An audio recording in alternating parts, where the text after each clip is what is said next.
ဒီနေရာကနေခရမ်းကြီးခူးရမှာလေကြီးသားခရမ်းကင်းနေတယ်အကွဲနေတဲ့ဘာကြာကြီး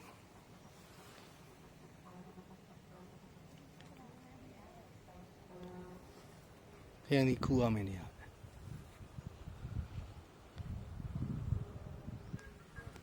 လိုက်ခင်းနေပြက်ကုန်ပြီလို့ဒီအကြီးဘလို့ရေးတင်ရမလဲကဲအဲ့မဘာကြာအကြီးအဲ့ဟိုမှာတောင်လျှောက်ခရမ်းကင်းနေတယ်နေတဲ့ဘာကြာအကြီးမဟော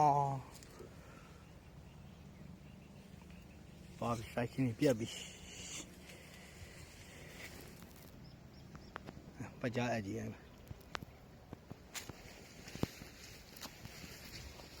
အဲ့ရကြည့်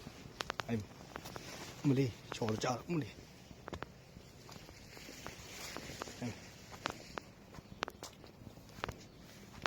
ပါပြီခူရတယ်နောက်ထပ်2ရက်3ရက်ပဲကြည့်အဲ့မအဲ့စိုက်ခင်းကြတယ်ဒါမျိုးကြီးပဲကြအဲ့ပါတယ်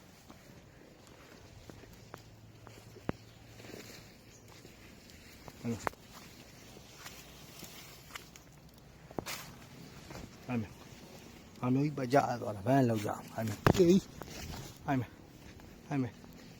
ခင်းရနေပြီအဲ့မယ်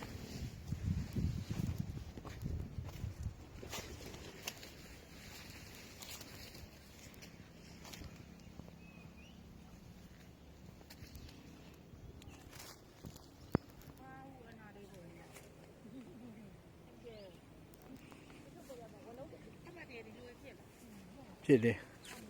ပကြားတွေခူးနေတာဗျာ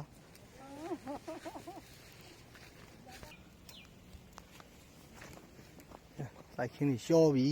သွားပြီ